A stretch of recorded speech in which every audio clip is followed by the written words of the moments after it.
Okay, can you all please read this case study, the contract renewal, and let me know what is underlying business problem? This one.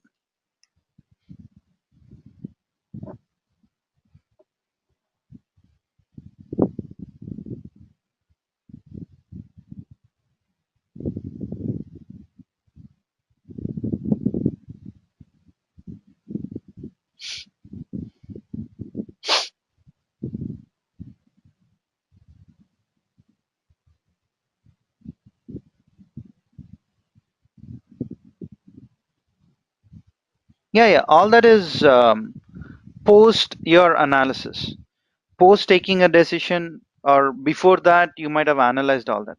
I'm assuming that everything on those lines is covered, Smitish.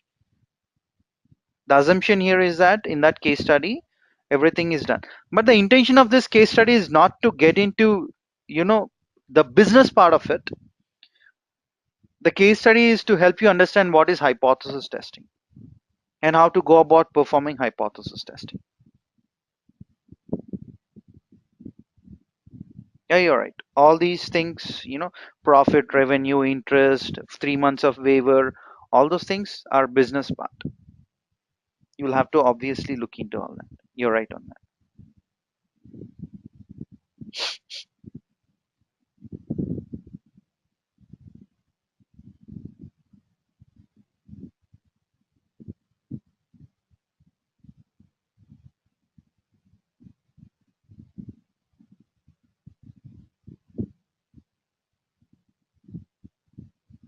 Absolutely. The business problem here is there is one chief marketing officer who wants to renew the contract of suppliers. Every year, you all must be knowing that the supplier contracts would be renewed, right? So we want to renew the contracts of the suppliers. Out of three, which one are you going to? Yeah, whose contract are you going to renew? So we need to perform who is performing better, which supplier is performing better, or who is efficient. Absolutely right. That's a nice thing, right? That you guys have cracked it. Now, what is the output variable here? Now, we need to leave aside the business problem and we need to get into the data. So let me open the data set and then you can probably let me know on what test makes more sense.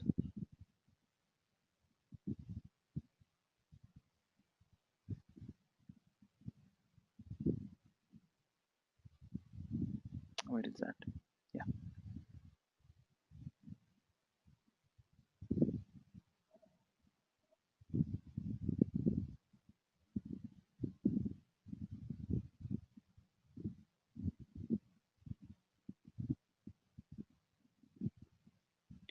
So you have transaction time of supplier A, supplier B, and supplier C. Now, what is the output variable of interest? And what is the input variable? Y and X. Can you all please let me know?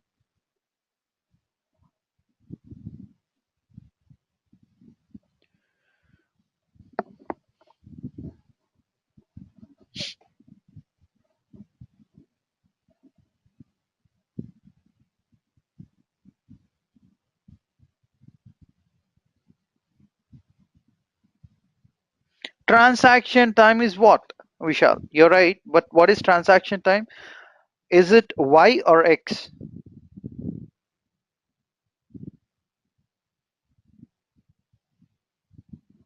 It's Y. Yeah, absolutely right.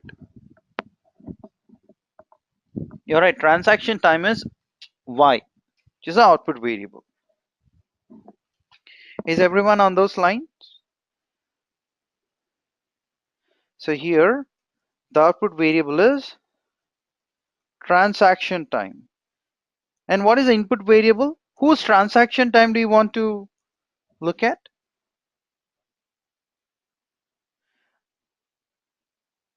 The three suppliers. Transaction time is continuous variable.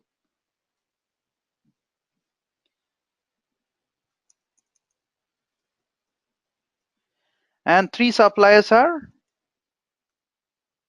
discrete variables, right? So y is continuous and x is discrete in 3 categories.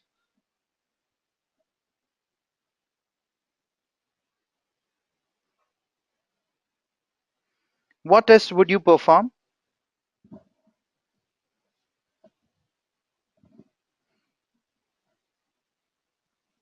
ANOVA single factor, absolutely.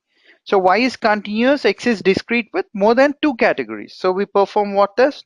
ANOVA test, right?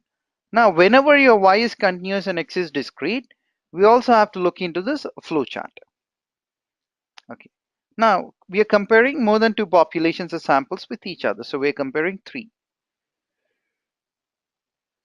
The first step is normality test, right? The first thing is normality test. So let me go there. I think I've copied that. Let me paste it here.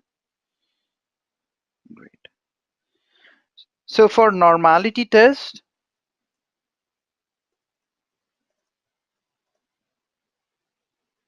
you need to first compose null and alternate hypothesis. Null hypothesis says data are normal. Alternate hypothesis says data are not normal.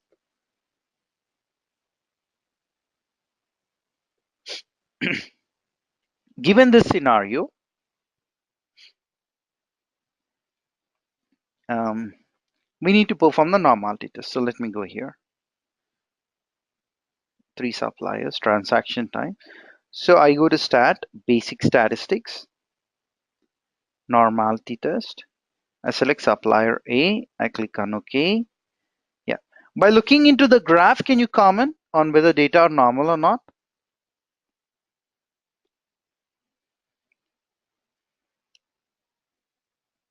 Vishal says normal. Yeah, absolutely, Vishal. It is normal because all of these data points fall along this line, hence it's normal. But we also need to statistically evaluate it by looking at the p-value. What is the p-value here? 0.941. Is this p-value greater than 0.05? Yes. So what do you comment? P high, null fly. That means we are going to accept null hypothesis. So we're going to accept that. What did I do? Sorry.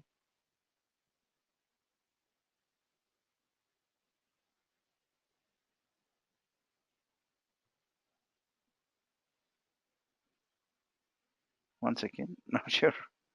Uh,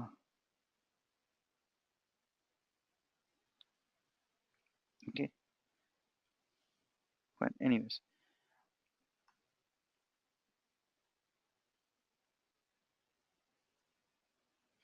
If P high, null fly. That means you're going to accept null hypothesis.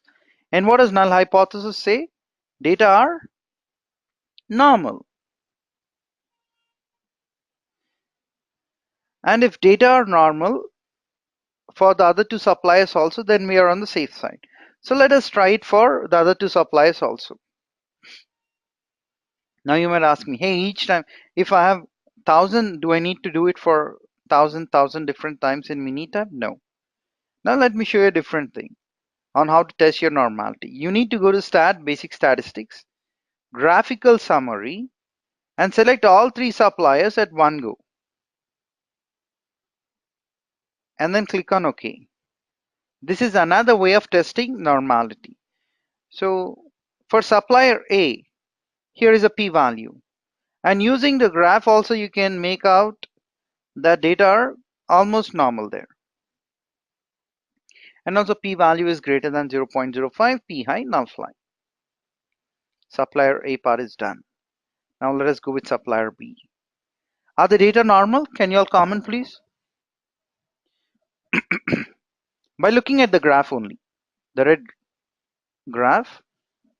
By looking at that, please comment on whether data are normal or not. Yep, absolutely. You guys are saying that it's normal. Absolutely. We also have to look into what p-value. Is the p-value here greater than 0.05? Yeah. So what does that mean? P high, null fly. That means we are going to accept null hypothesis. What does null hypothesis say? Data are normal, right? Now let us test for supplier C also. By looking into this, it appears to be normal. If you have slightest of the doubts, look at the p-value. P-value is once again greater than 0.05. P high, null fly. So you're going to accept null hypothesis. Null hypothesis says data are normal. So we have proven that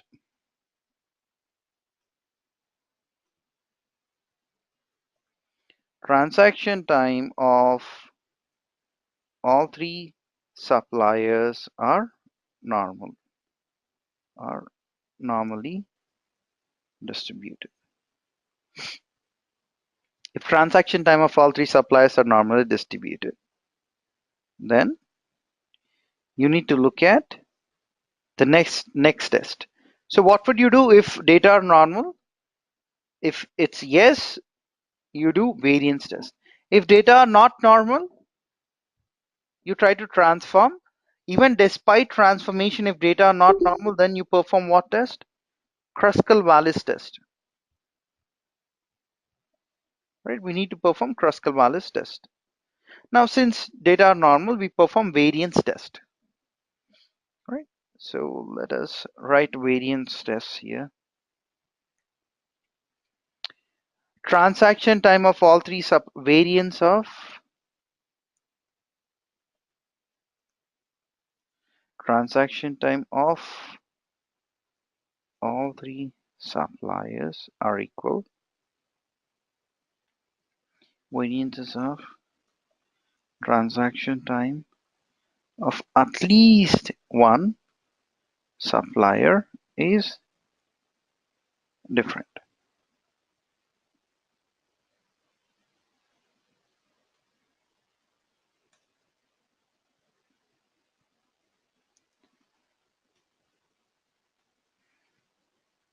Okay. Now we need to perform a test for this. How do we perform the test? I go back to the mini tab once again.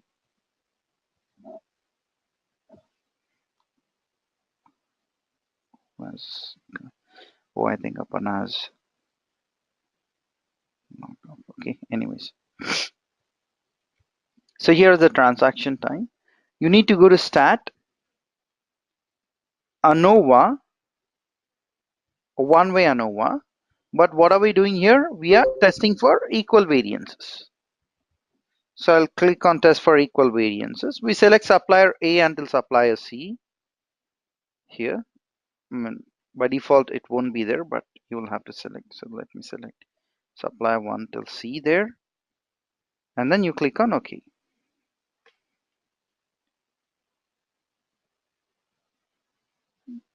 We need to look into multiple comparisons. So what is the p-value here? 0.674. Is this p-value greater than 0.05?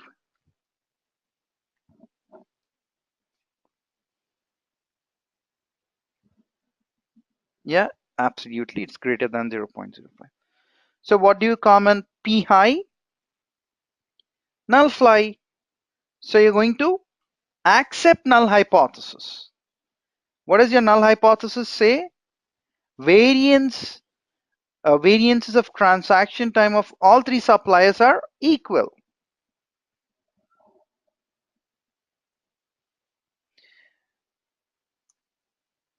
So if you're going to go with null hypothesis, then let me see what test we need to perform here. So what test are you going to perform? Look at the flowchart and let me know. If variances are equal, what test are we going to perform? Variances are equal, yes. Then we perform one-way ANOVA test to compare means. So we're going to test to compare means using one-way ANOVA. Let me go here. We need to once again write down null and alternate hypothesis for comparing your averages also. One is average. So let me put it in this way. Average transaction time of all three suppliers are equal, and average transaction time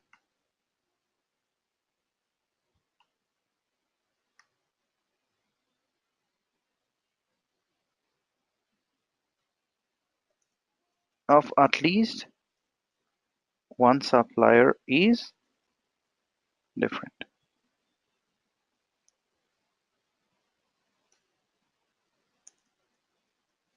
Sorry, right? So we need to write null and alternate hypothesis, and then once again we need to test. So let me go to mini tab.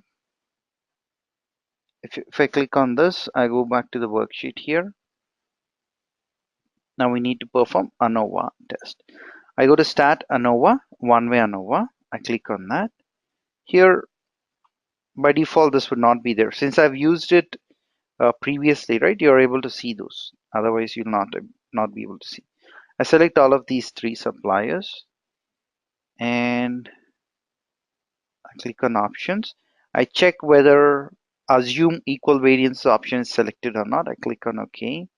And I click on OK once again. So don't worry about this. Look at the p-value. By looking into this p-value, what do you comment? Is a p-value greater than 0.05 or less than 0.05?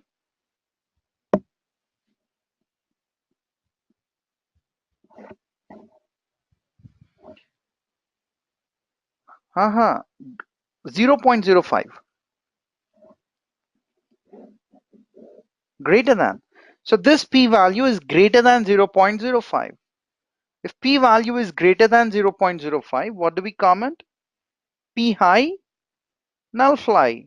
So we are going to accept null hypothesis. And what does the null hypothesis say? Average transaction time of all three suppliers are equal. So what would you tell your CMO, Chief Marketing Officer?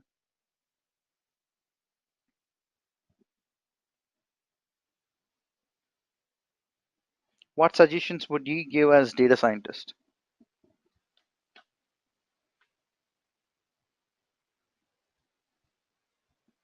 Absolutely. We will ask him to renew the contract of all three suppliers.